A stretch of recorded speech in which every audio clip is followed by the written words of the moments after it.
오늘 부활하신 예수님께서는 두려움에 떨고 있던 제자들을 찾아가십니다.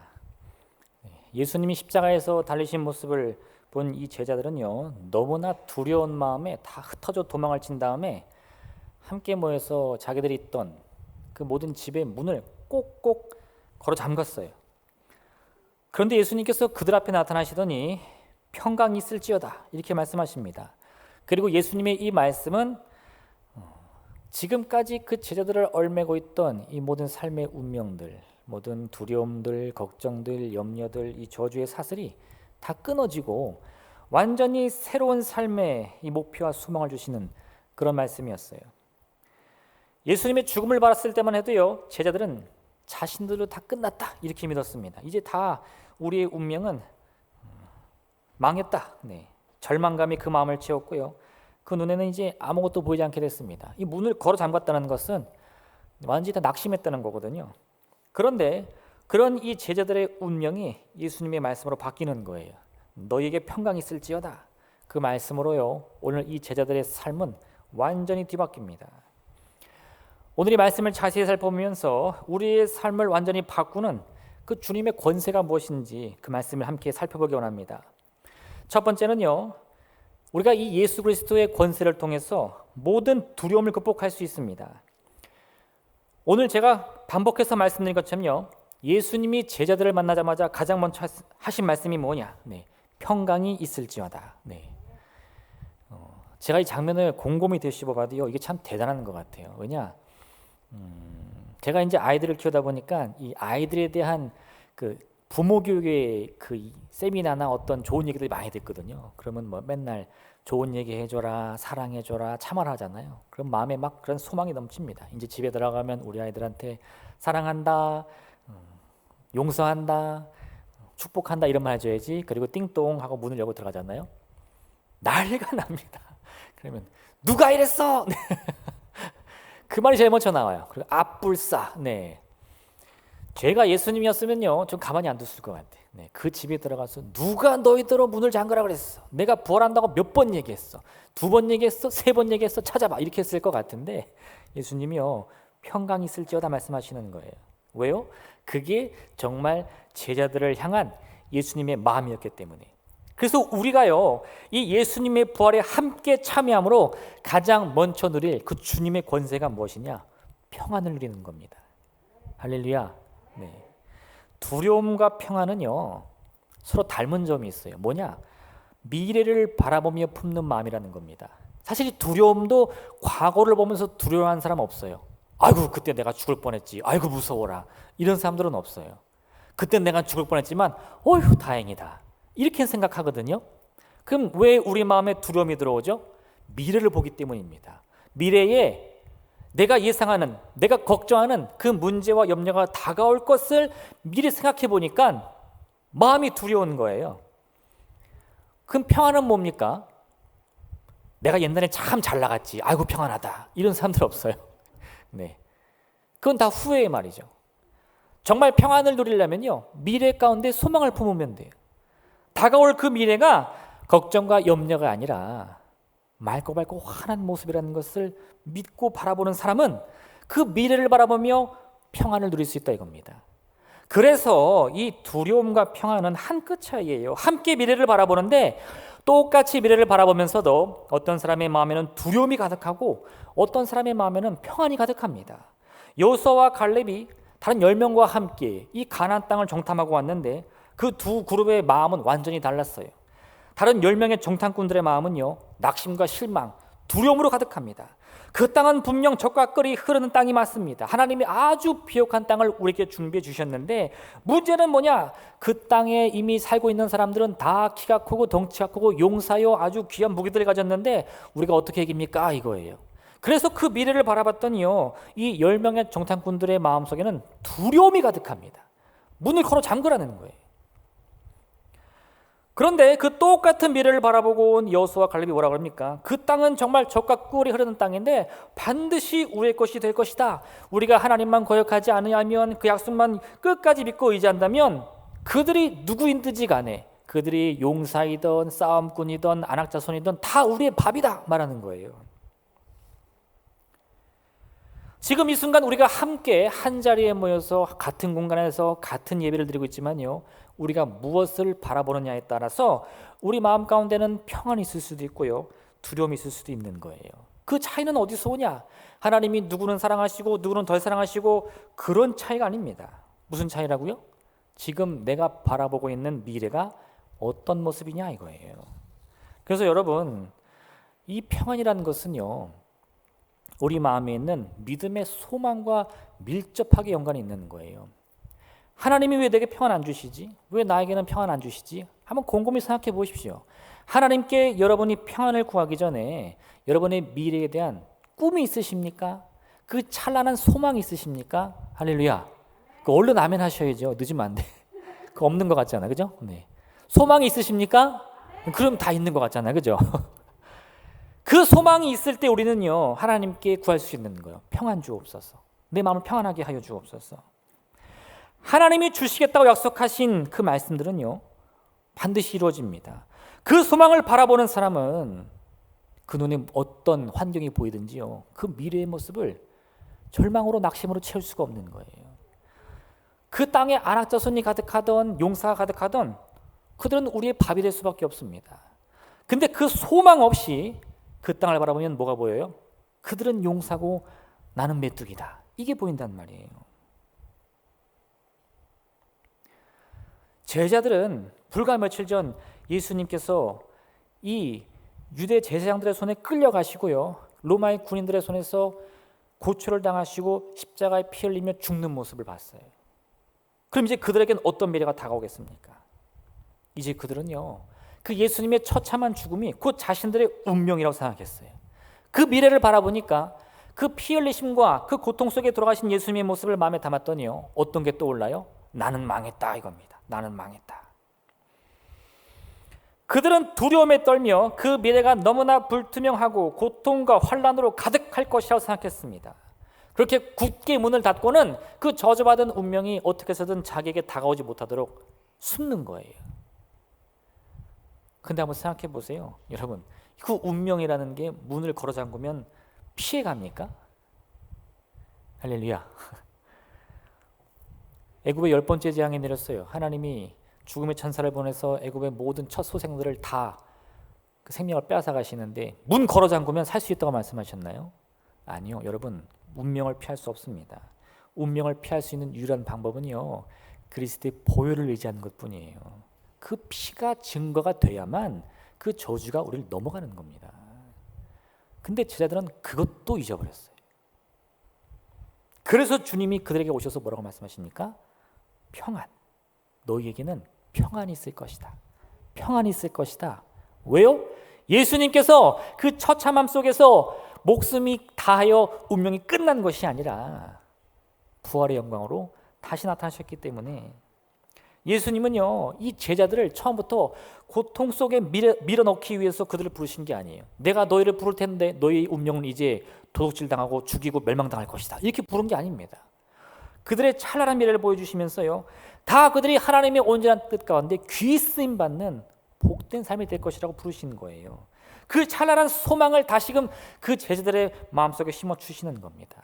하나님이 나를 보내셨듯 나도 너희를 보낸다. 그 소망이요, 제자들에게는 평안이 되는 것을 믿으시기를 부탁드립니다. 오늘 우리는 부활하신 예수 그리스도를 바라보면서 그 부활의 영광이 우리 모두를 위한 찬란한 미래인 것을 꼭 기억해야 됩니다. 그것이 증거가 될 때에 모든 저주는요, 우리를 넘어가는 거예요. 그리고 우리는 생명 얻게 되는 것입니다. 세상의 모든 사람들, 그 보혈을 의지하는 사람들이 다 곡소리를 내며 그 죽음 앞에 벌벌 떨어도요, 우리의 운명은 반드시 다를 거예요. 왜요? 우리는 피를 발랐으니까. 그러니까 여러분, 우리가 바라봐야 할 미래는요, 슬픔과 고통으로 가득한 미래여서는 절대 안 돼요. 당장 내 눈에 그러한 여러 가지 표징과 증거들이 보여도요, 그게 다 거짓인 것을 여러분들이 꼭 기억하시고요, 나의 미래는, 주님이 나를 위해 예비하신 미래는 반드시 맑고 밝고 환한 그 찬란한 미래라는 사실을 꼭 고백하실 수 있어야 됩니다. 그 귀한 소망을 마음에 품은 자마다 두려움이 사라지고 평안을 누리게 되는 것이에요. 오늘 그 귀한 주님의 평안을 안고 돌아가신 여러분 되시기를 주님의 이름으로 축원드립니다. 두 번째, 여러분, 우리가 예수 그리스도의 부활에 참여할 때 우리는 성령의 충만을 받을 수 있습니다. 예수님은 제자들을 향해서요, 성령의 충만을 약속해 주셨어요. 예수님이 십자가에 달려 돌아가시게 되면 그것으로 그 제자들의 운명이 망하는 것이 아니고요, 그게 너희한테 좋을 것인데 내가 아버지께로 돌아가면 어떻게 돼요? 성령이 너에게 오시리라.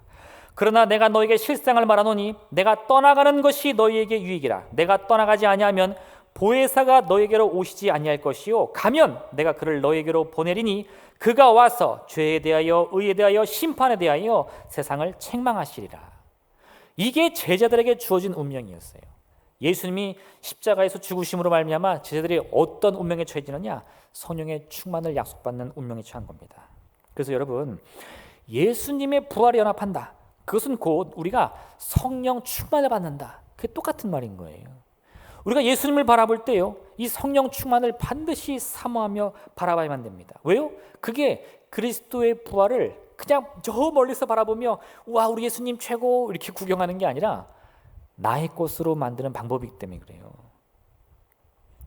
우리는 성령의 충만을 통해서요, 이제는 우리의 힘과 능력으로 내 삶을 살아가는 것이 아니라 성령께서 우리의 삶을 주관하시도록 맡길 수 있습니다.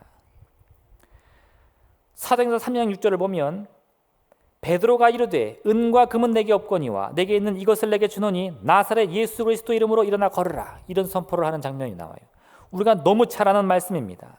안진뱅이가 베드로와 요한을 바라보며 구걸하자 베드로와 요한은 그를 향해서 나는 아무 물질도 가진 것이 없지만 진짜 내가 가진 그것 뭐예요? 나사렛 예수 그리스도 너의 운명을 바꾸는 그 권세를 내가 가졌다, 그걸 말씀하는 거예요. 여러분, 우리의 힘과 능력으로는요 여전히 그 성공을 향해 나가기는 턱없이 부족합니다. 그런데 그런 부족한 인생을 살면서도 우리가 스스로 낙심하지 않는 것은 이제는 성령이 나를 이끌기 때문인 거죠. 상황이 절박해서 우리가 망하는 게 아닙니다. 그 절박한 상황이 왔을 때도요, 성령의 이끄심을 우리가 온전히 순종할 수만 있다면요, 예수님 말씀하신 그 평안의 의미가 뭔지를 깨달을 수 있어요. 아니 주님, 제가 무엇을 가지고 그 일을 이룰 수 있습니까? 가진 것이 아무것도 없는데 어떻게 행할 수 있습니까? 막 걱정이 들려오는데 그게 아니라는 걸 알게 되거든요. 내 힘과 능이 아니요 성령의 능력으로 그 문제를 반드시 이길 수 있다는 믿음이 생기면서요, 마음이 평안을 찾을 수 있는 거예요. 우리는 안진뱅에게 줄 돈이 없습니다. 그럼 어떤 마음이 들죠?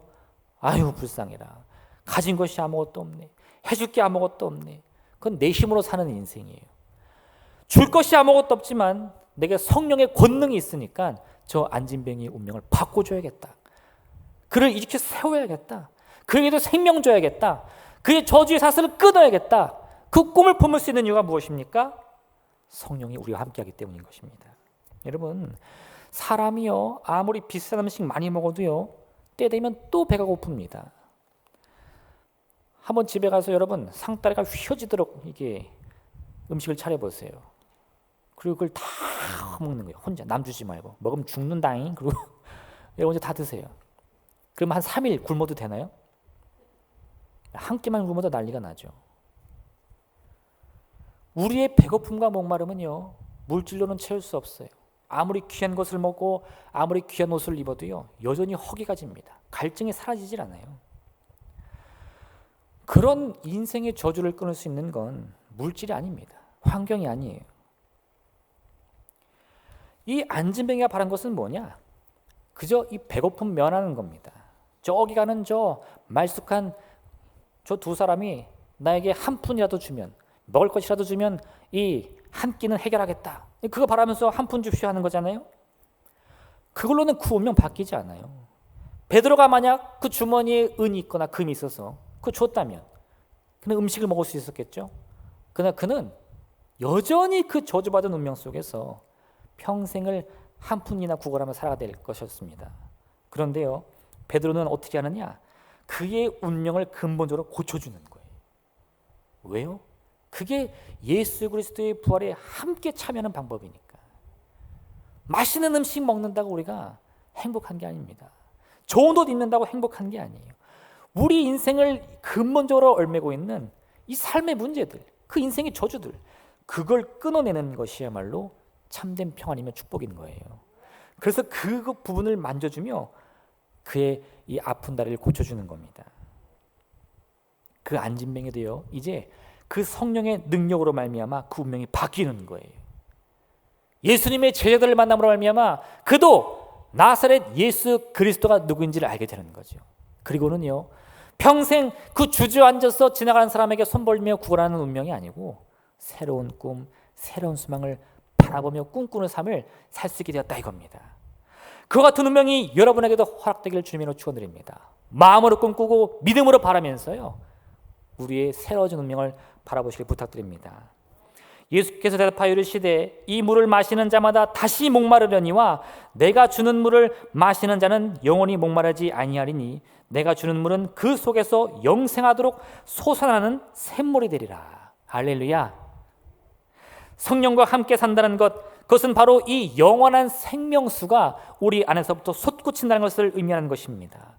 먹어야 배부르고 마셔야 이 갈증이 해갈되는 것이 아니라 먹지 않고 마시지 않아도 우리 안에서부터 그 영원한 평안이 솟아나서요, 걱정이 사라지고 근심이 사라지는 거예요. 무엇이 바뀌었습니까? 아무것도 바뀌지 않았어요.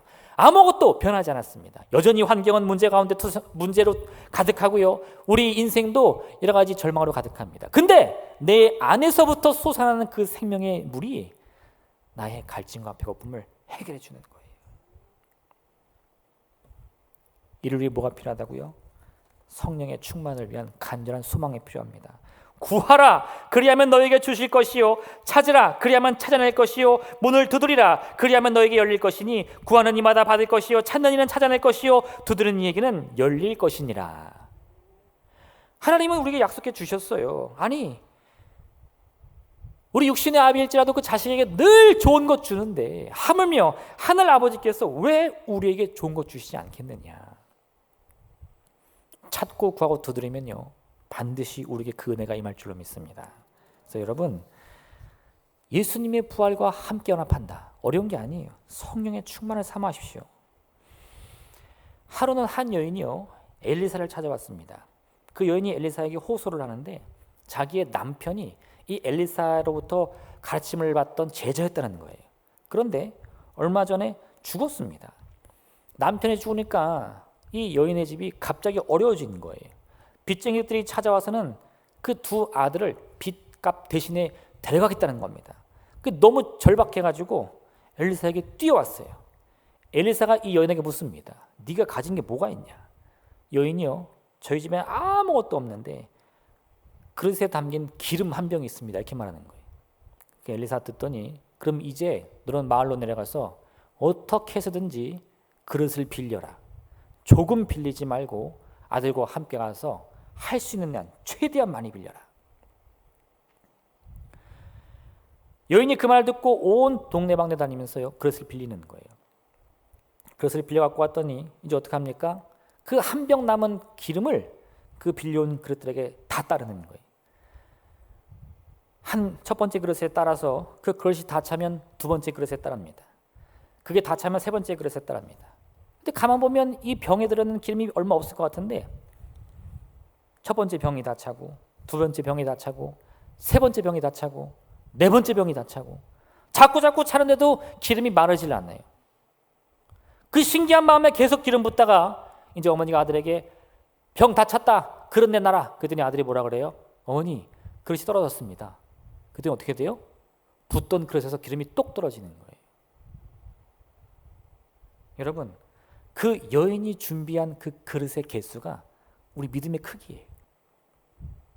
하나님의 은혜가 부족해서 우리가 목마른 것이 아니고요, 그릇이 부족해서 하나님의 은혜를 담을 것이 부족한 거예요. 지금 이 순간 하나님 우리에게 뭐라고 말씀하시느냐? 그릇을 준비해라. 하나님, 기름이 한 명밖에 없는데요. 글쎄, 딴 생각하지 말고 조금 빌리지 말고 최대한 많이 빌려라. 할 수 있는 한 많이 빌려라. 이 여인이 마을에 들어가서 그릇 빌리는데요, 좋은 소리 들었을까요? 남편 죽은 지 얼마 안 돼가지고 똑똑, 누구세요? 나 저기 사는 누구 과부인데 나 그릇 좀 빌려줘. 이 사람은 지금 남편 죽은 지 얼마 됐다고 그릇이나 빌리고 다니고 있어. 빨리 돈 벌어가지고 빚 갚아야지. 별 소리를 다 들었을 거예요. 근데 그 순간에 더럽고 치사해서 말지 뭐. 그럼 그걸로 끝이에요.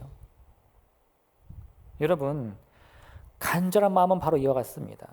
그 절박한 순간 세상에서 우리를 바라보며 우리를 멸시하고 우리를 무식하다, 지혜가 없다, 미쳤다, 별의 별 핍박과 이 욕을 해도요, 그 모든 혼란 속에서도 내 마음의 소망이 반드시 이루어진다는 꿈을 가지고 그 일을 계속 이루셔야 돼요. 한 걸음 한 걸음 내가 그릇 빌린다고 내 빚이 다 갚아지나? 그릇 많이 빌린다고 지금 내 운명이 바뀌나? 이게 무슨 상관이 있습니까? 근데 그것이 주님의 뜻인 걸 믿으신다면요, 그 믿음 붙들고 나가라 이거예요. 그게 성령이 이끄는 삶에 순종하는 모습이 되는 것입니다. 마태복음 13장 12절에 이같이 말씀하는데 무릇 있는 자는 받아 넉넉하게 되되 없는 자는 그 있는 것도 빼앗기리라. 이게 무슨 말입니까? 아니, 왜 있는 사람은 더 받고 없는 사람은 그 있는 것도 빼앗깁니까? 다른 게 아니에요. 그릇을 많이 준비한 사람들은 더 많은 하나님의 은혜 받을 수 있습니다. 그런데 믿음이 없고요, 두려움만 가득한 사람들은 그 그릇 빌리라는 말씀도 순종하지 못하고요, 요만큼이면 되겠지, 하나 빌리면 빌렸으니까 됐겠지, 그러다가 있는 것도 빼앗긴다 이겁니다. 여러분, 성령의 이 충만함이라는 것은요, 그저 가만히 감 떨어지듯이 입 벌리고 있다고 내 입에 떨어지는 것이 아니에요. 간절한 소망을 가지고 계속해서 찾고 두드리며 간구할 때에 하나님이 우리의 그 크게 벌린 입을 채워주시는 은혜인 것을 꼭 믿으시길 부탁드립니다. 그럼 여러분, 예수 그리스도의 부활을 마음으로 믿는 사람마다 더욱더 그 성령의 은혜를 사마음으로 그 풍성한 은혜를 누리시길 부탁드립니다. 마지막 세 번째는요, 여러분, 우리가 예수 그리스도의 부활에 함께 참여함으로 죄사함의 은혜를 받을 수 있습니다. 마지막으로 예수님의 십자가, 이 죽음과 부활의 최종 목적이 무엇이냐? 우리의 죄를 용서해 주는 거예요. 죄사함, 그건 뭐냐? 우리 운명의 변화입니다. 예수님은 이 십자가 사건을 통해서요, 우리의 운명이 이전 그 죄로부터 지배받던 삶에서 이제는 죄를 이기고 생명을 누리는 삶으로 바뀐다고 말씀하시는 거예요. 이게 가장 큰 차이입니다. 예수님의 십자가를 통해 그 이전에는 죄의 권세의 통치를 받는 삶을 살았어요. 그런데 그 이후에는 그 권세를 이기고 성령의 통치, 하나님의 통치를 받는 삶으로 바뀌었다는 겁니다. 우리의 통치자가 바뀐 거예요. 성경은 이 죄가 하는 일이 오직 우리를 도둑질하고 죽이고 멸망시키는 것이라고 말씀하고 있습니다. 근데 그런 죄가 우리를 다스릴 때 그럼 우리는 어떤 운명을 살아야 됩니까? 그건 다른 거 없습니다. 오직 멸망뿐이에요. 왜? 그게 우리를 다스리는 죄의 목적이니까. 그런데 그 죄의 권세를 이기고 나서 그 운명이 바뀌는 겁니다. 죄의 권세가 깨지고 예수 그리스도의 통치를 받는 순간 이제 그런 저주된 운명은 옛 운명으로 바뀌는 거예요. 옛사람은 사라지고 생명과 축복과 치유의 능력이 넘치는 그 풍성한 삶으로 우리가 나가게 된다는 겁니다. 꼭 기억하셔야 되는데 그 변화가 언제 일어났느냐? 언제 일어날까요? 앞으로 좋은 날? 아니요, 여러분. 2000년 전에 이미 일어났다는 거예요. 그 운명의 변화가 2000년 전에 이미 우리에게 주어졌다는 거예요. 내가 태어나기도 전부터, 내가 존재하기도 전부터 그 운명이 내게 주어졌다는 겁니다. 그래서 우리는요, 그 놀라운 변화, 그 생명의 운명을 하나하나 만들어가기 위해서 이 자리에 있는 게 아니에요. 예배 잘 드린다고 우리의 운명이 조금씩 만들어져 가는 게 아닙니다. 우리가 이 자리에 있는 이유는요, 그 2000년 전에 허락된 그 새 운명을 발견하기 위해 온 거예요. 아무도 알려주지 않았어요. 여러분, 저 밖에서 누가 그러던가요? 여러분은 생명의 운명을 타고났습니다. 말이 좀 이상한데? 도를 하십니까 같은데? 네. 누가 여러분에게 그 같은 귀한 운명을 설명해 준 사람이 있나요? 세상은요, 공부해라, 열심히 살아라, 돈 많이 벌어라, 이런 얘기밖에 할 줄 몰라요. 다리를 걸어 넘어뜨려서라도 이겨라. 네. 그걸 못 이겨, 너 그걸 못 이겨. 어? 옆집 누구누구 아들은 뭐 맨날 100점이라는데. 예. 근데 아니요, 여러분, 예수님은요, 왜 여러분들을 이 자리로 불렀느냐? 여러분의 운명이 바뀌었다는 사실을 그토록 알려주고 싶은 거예요. 그걸 사람들이 몰라요. 우리 아이들이 커가면서 제가 좀 곤란에 처하는 일이 있습니다. 이 아침에 저는 출근하면서 아이들을 유치원 데려다 주는데 저는 바빠 죽겠는데 우리 아이들은 옷 고르는데 그렇게 시간을 보내요. 오늘은 꽃무늬 입을 거야. 오늘은 핑크로 입을 거야. 오늘은 치마 입을 거야. 그럼 언제 고르고 있습니까? 그냥 몸만 가리면 다 옷이지. 할렐루야. 그런데요, 얘네들이 이렇게 고집이 생기니까 한 번 입겠다고 딱 찍으면 그 다음에 안 바꾸더라고. 그래서 저랑 와이프가 아이들 그럼 옷이나 좀 사줘야겠다 새 옷을 사줬는데 딱 보고 마음에 안 들잖아요. 그럼 그거 안 입어요. 그거 마음에 안 든다는 거예요. 아니 그거 새 거야. 이게 훨씬 좋은 거야. 그거 안 믿더라고. 네. 근데요, 그런 아이들의 모습 속에 우리의 모습이 보여요. 어떤 모습이요? 이미 죄 때문에 더러워지고 다 헌 옷을 입고 있는데 예수님이 그 생명 버려서 우리에게 희고 깨끗한 새 옷을 준비해 주셨어요. 근데 우리 뭐라고 말합니까? 아, 예수님 곧 마음에 안 들어요. 나 그거 안 입을래요. 그리고 옷장에 처박아 놓는 거예요. 그럼 주님한테 뭐라 그래요? 왜 응답 안 해주세요? 왜 은혜 안 주세요? 왜 나는 축복 안 주세요? 이러고 있단 말이에요. 지금 우리가 이 자리에서 해야 할 가장 큰 일은 무엇이냐? 나에게 생명의 그 흰옷이 준비됐다는 사실을 발견해야만 됩니다. 예수님이 십자가를 통해서 한 것이 뭐예요? 우리의 이 주홍같이 붉은 죄를 눈과 같이 희게, 양털같이 희게 만들어 주시는 거예요. 그 새 옷이 이미 2000년 전에 우리 옷장 속에 고이 모셔져 있는데 우리는 맨날 옷장 열고요. 아우, 입을 옷이 없네. 오늘도 더러운 옷 입고 가야겠네. 죄되는 옷 입고 가야겠네. 아이고 나는 망했다. 아이고 나는 망했다. 주여 나는 망했다. 이러고 있다는 거죠. 할렐루야. 네. 여러분 안 그러시죠? 네. 그래서 우리가 그 새 옷을 입기 위해서는요, 죄로 얼룩졌던 그 옛 습관을 벗어 던져야 됩니다. 나는 죄된 운명이다. 나는 망할 운명이다. 라는 그 저주받은 생각을 던져버려야 돼요. 던져버려야 돼요. 그 더러운 옷을 던져버려야 예수님 그 생명으로 주신 그 깨끗한 옷, 그 생명의 옷을 입을 수 있기 때문인 거죠. 오늘 이 시간 여러분 예수님의 십자가를 바라보면서 그 귀한 생명의 옷을 입고 간 여러분 되시길 부탁드립니다. 야이로의 땅이 병들었어요. 아무리 노력해도 땅을 고칠 수 없으니까 그 야이로가 예수님을 찾아갑니다. 예수님이 그 딸을 고쳐주기 위해서 발걸음을 옮기는데 갑자기 길을 가던 중에 걸음을 멈추시는 거예요. 그리고는요, 뒤를 돌아보면서 누가 내 옷을 만졌느냐 이렇게 말씀하십니다. 제자들이 둘러보니까 이미 예수님 곁에는 수없이 많은 인파들이 따닥따닥 붙어가지고 이렇게 가고 있는 거예요. 혹시 여러분 지옥철 타보셨어요? 지옥철? 네. 서울 가면요, 그 아침 출근 시간에 타면 딱 지옥철이에요. 지옥철. 발을 띄워도 앞으로 갈 수 있어요. 사람들이 날 밀어주거든요. 지금 그 모습으로 온 인파가 예수님을 무슨 지옥철처럼 꽉 붙어가지고 가는데요, 예수님이 누가 내 옷을 만졌느냐? 누가 만졌어요? 누가 만졌어? 누가 감히? 그 수없이 많은 사람들 예수님 다 스쳐 지나가는 겁니다. 쟤들이 어이가 없는 거죠. 아이 주님, 이렇게 사람이 많은데 누가 내 옷을 만졌냐 물으시면 우리가 어떻게 찾습니까? 예수님 뭐라 그래요?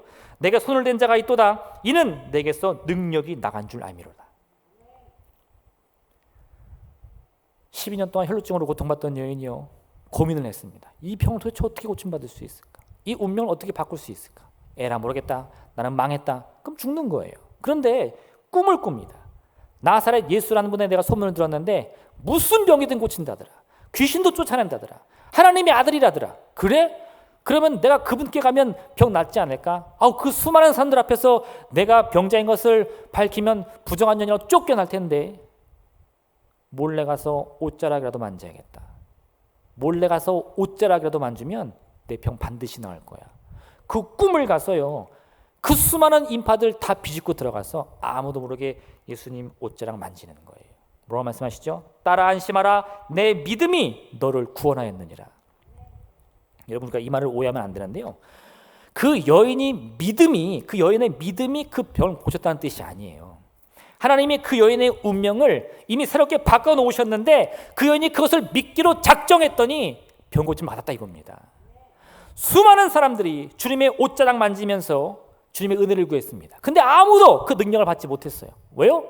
그들은 자기들이 그런 변화된 운명인 것을 발견하지를 못했어요. 주님이 아무리 말씀을 주시고 가르침을 줘도요, 그 말 참 좋지, 아유 좋은 말 잘하시네, 할렐루야, 당신이나 복 많이 받으시오, 그리고 집에 가는 거예요. 오직 그 여인만이 예수님의 그 능력을 온전히 마음에 품고 내 운명 변화 받았다, 나도 고침 받을 수 있다, 그 위대한 발견을 통해 예수님이 그녀를 위해 준비하신 그 구원의 새 옷을 입게 된 줄 믿으시길 바랍니다. 우리도 마찬가지입니다. 하나님은 여기 있는 우리 모두에게 양털과 같이 흰 아름다운 새 옷을 준비해 준 줄 믿습니다. 그래서 여러분, 우리가 믿음으로 내 옷장을 열기만 하면 그 옷 준비되어 있는 거예요. 지금 내가 입고 있는 이 걱정과 염려와 죄악의 옷이 내 운명이 아니고 그 옷장에 있는 그 새 옷이 나를 위한 하나님의 은혜인 것을 꼭 기억하시길 부탁드립니다. 하박국은 이스라엘 역사 중에 가장 고통스러운 시기, 가장 절박한 시기를 보낸 선지자 중 한 명입니다. 그가 있을 때 이스라엘은 멸망을 눈앞에 뒀거든요. 하나님께 등을 돌린 이스라엘은요, 이제 완전히 망하게 될 겁니다. 예루살렘 성전이 파괴되고 그 나라가 다 파괴돼서 그들은 바벨론의 포로로 끌려가게 될 것이었어요. 하박국은 그 사실을 알았습니다. 그 고통과 절망을 이미 봤어요. 그런데 그가 그 고통을 본 후에 하나님 향해 이어같이 노래하는데, 비록 무화과 나무가 무성하지 못하며 포도나무에 열매가 없으며 감람나무에 소출이 없으며 밭에 먹을 것이 없으며 우리의 양이 없으며 외양간에 소가 없을지라도 나는 여호와로 말미암아 즐거워하며 나의 구원의 하나님으로 말미암아 기뻐하리로다. 그가 이 나라와 민족의 멸망을 바라보면서도 하나님의 구원 계획을 놓치지 않을 수 있었던 이유가 뭡니까? 내 옷장에는 그 흰옷이 절대 사라지지 않는다는 거예요. 우리 이스라엘 향한 하나님의 계획은 절대 바뀌지 않는다는 거예요. 나라가 망할 수 있습니다. 예루살렘 성전도 파괴될 수 있어요. 근데 그것이 곧 우리를 향한 하나님의 사랑의 변화는 아니라는 거예요. 무엇도 그 사랑으로부터 우리를 끊을 수 없습니다. 심지어 그 성전과 나라의 멸망도 말입니다. 그걸 믿었더니 그 절망의 순간에 하박국은 이 귀한 노래를 부를 수 있었던 거예요. 여러분, 예수님이 죽음에서 부활하셨습니다. 지금 우리 눈에 보이는 것은 오직 십자가의 고통과 피 흘림과 죽음뿐이지만요, 그 순간 우리에게도 이 하박국처럼 기쁨을 노래할 수 있어야 돼요. 왜요? 그것이 이 십자가의 죽음이 우리의 마지막 운명이 아니고요, 부활의 영광이야말로 내가 누릴 진짜 운명인 것을 믿기 때문인 거죠. 우리가 오늘 그 말씀을 마음에 품을 때요, 우리는 이 걸어 잠궜던 문을 활짝 열어야 돼요. 세상을 향해 활짝 열고 뛰어나가야 됩니다. 그리고 이 귀한 복음을 함께 외치며 전하며 누릴 수 있어야 돼요. 그 용기를 우리가 갖고 나아갈 때 우리는 그 위대한 발견을 통해 예수 그리스도의 이 부활 영광이 주는 그 귀한 은혜를 다 누리게 될 줄로 믿습니다. 이 시간 우리가 함께 기도하기 원합니다. 우리 함께 기도할 때에 이 말씀 생각하시면서, 하나님, 우리를 위해 예비하신 그 귀한 은혜를 다 누릴 수 있게 하여 주시옵소서. 성령의 권능을 덧입어 이 저주의 운명을 끌어내게 도와주시고 우리에게 이미 허락된 그 생명의 운명을 함께 누릴 수 있는 복된 삶 살게 하여 주옵소서. 주님의 이름 세움 부르며 한 절에 기도하겠습니다. 주여, 주여, 주여.